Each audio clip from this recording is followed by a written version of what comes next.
Hi, Rusty here, and today I'm going to ask the question, can I do a trade-off analysis and reach an objective decision on what equipment to use? Well, let's give it a try.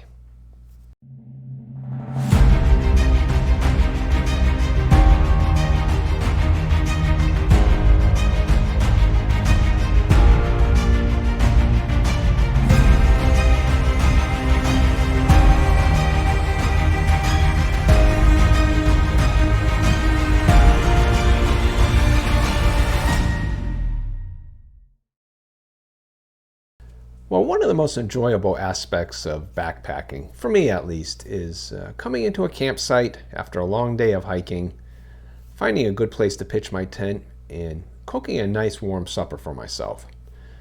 Now, as you may know, I use an Esbit solid fuel stove, and I picked it because it's nice and lightweight, and the fuel is only half an ounce per boil, and a boil is basically cooking water for supper. We do a lot of mixes and stuff out on the trail. And I can use it for frying things over a mess kit if I choose to bring one with me. But I see other hikers, and they've got their various different Jetboil systems. That's one of the brand names. There's others, Pocket Rocket, that sort of thing, but let's stick with the Jetboil. And I look at it, and I see them carrying these what I consider have to be heavy canister. This is a 100-gram one, 100 grams of fuel, plus the overhead, if you will, of the weight of the canister. This one is a half a pound of fuel with this metal canister around it. So that always struck me as not a good deal.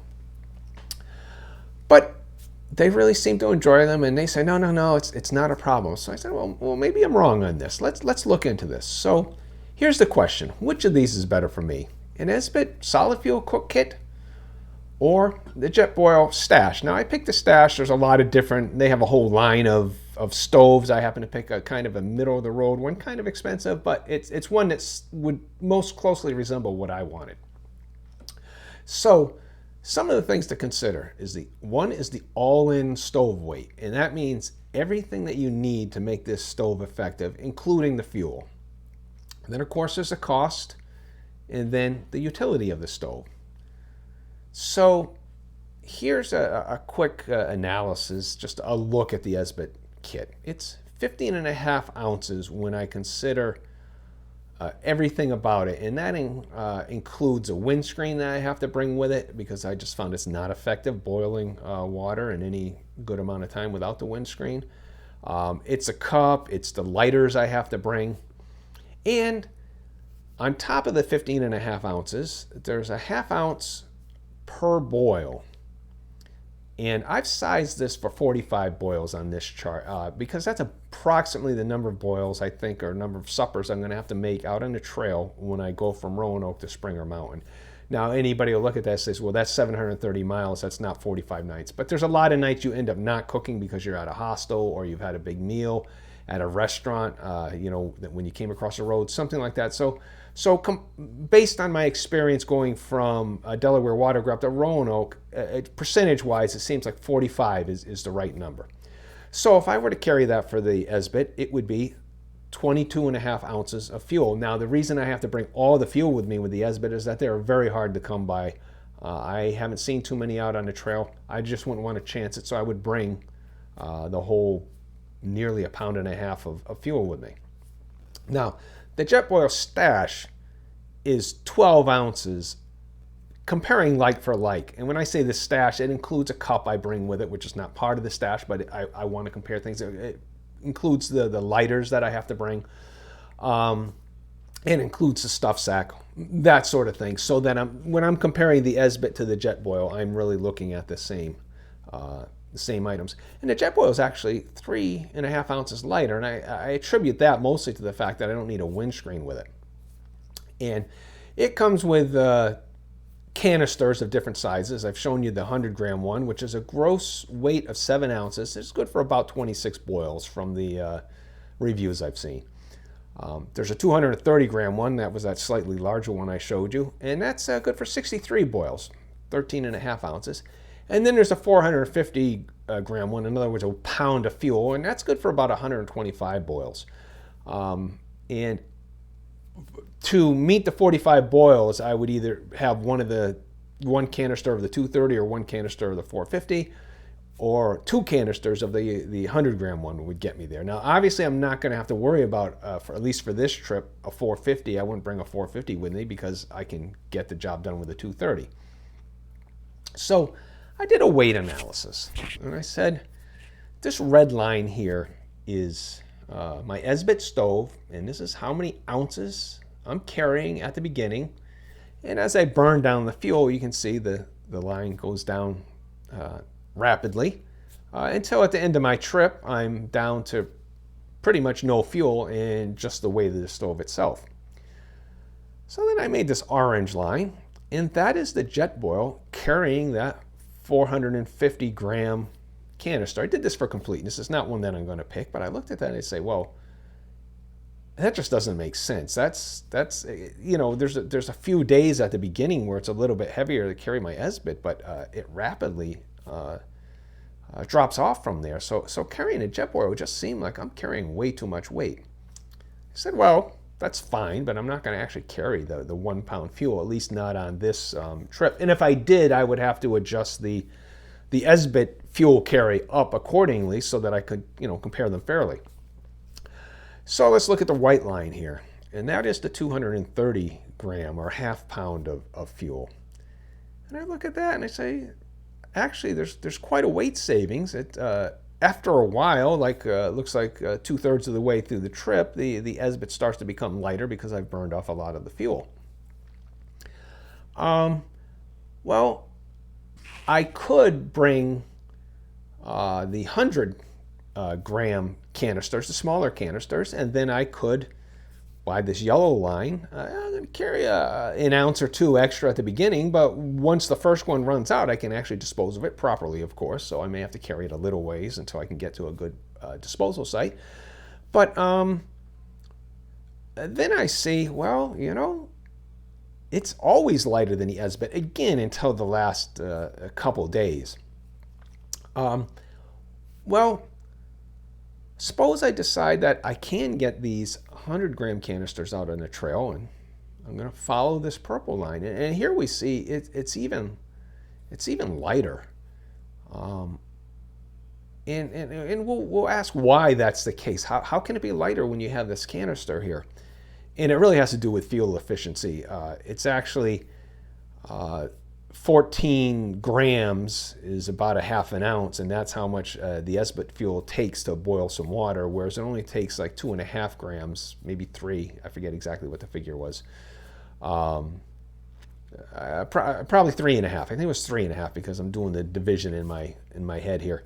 So it's considerably less. It's like 1/3 the fuel weight, and that's really where the savings come in. Well, this purple line actually assumes that I'm going to run out of fuel while I'm standing outside a resupply store, and they've got a trash barrel out front, and I'm going to be able to throw away the canister and then walk inside and buy the replacement ones. Well, perfection is never going to work like that, so I put together this green line, and that says, as the 100 gram, if I decide to go this way, as the 100 gram gets a little lighter, I'm going to get a little nervous and buy a replacement, and then when it finally does run out, I'll start using the other one, and I'll dump the canister that I had on this green line. But you can see that in general, I'm carrying a lot less weight, and that surprised me. I thought it was going to be more weight carrying the Jetboil. I just always assumed that the weight of the canisters, I mean, it's a solid metal canister. It's gotta be in order to keep the fuel together. So, that was my spreadsheet analysis here. So then we talk about cost. And the Esbit, and I'm going to talk about this Esbit cook kit, not the basic little stove. And that was $29. And this particular Jetboil was actually $105 more. And I could draw a similar chart that would show you how long it would take for the more expensive fuel, because the fuel is much more expensive for the Esbit. Not only is it harder to find, it's more expensive. And how long would I have to use the Jetboil before it's actually less expensive than the Esbit in the long run? And we have a technical term for this kind of analysis, and I call overthinking. And actually, I've got another term for it, and that is hiking by way of spreadsheet. I have seen a lot of hikers make this mistake. They do an analysis and they try, including myself, being an engineer, I try coming up with an objective way of determining what is the best piece of equipment. But there's something missing here, so let's keep looking. Well, first, here's some caveats. Both the Esbit and the Jetboil have less expensive options. I am not comparing the least expensive ones. A basic Esbit stove is $12.95, but it includes about $4.50, $5 worth of fuel with it, so it's really like a $7 stove. And it's that little box that you see there. And there are various Jetboil options that start at around $60, so you don't have to spend $134, though you will have to provide your own pot. And this one that I show here is like an $80 model, $80 or $90 model, and it is, I think, the cheapest one they have that has the container with it. So the Esbit, it boils 16 ounces in about 9 minutes. The cube, basically you're going to use the whole cube. Some people say, oh, you can just blow it out and light it for next time so you don't have to use a whole cube. There's so little of that cube left once I've got the water boiling. I'll use the leftover cube maybe to warm up some more water for washing, but it's basically use a cube for a meal. It does leave a chemical residue on your pot that just has to be cleaned off. The Jetboil, on the other hand, it boils the same amount of water in about 2.5 minutes. And I have tried this out. I actually went out on a 40-degree day in my backyard and I lit up my new Jetboil. And it was 2.5 minutes, like advertised, and the water was boiling. There's no need to let the leftover burn off. I can just turn it off. So I'm going to be much more fuel efficient. I'm not going to, if I want to hook, warm up more water for cleanup, I can do so. And another advantage is it burns very clean. There was nothing left on that pot when I was done boiling that water in my backyard. So that's speed and efficiency. Now, there are some other concerns. Like I've said, the fuel tablets for the Esbit are hard to come by. You do have to carry. An advantage is you can actually carry just the right amount. You can right size it to match your trip. So if I'm on a shorter trip, it's actually it actually does become a little more weight efficient to use the Esbit. It requires a windscreen. I just found that it would not boil water without a windscreen, which is acting probably more as a reflector at that point. And it has a 16 fluid ounce narrow pot. Actually, I don't mind it. It's actually very conveniently sized, and I like it a lot. Jetboil, the canisters are easier to find. Just supply and demand. They're just more popular, so there's more of them for sale out there.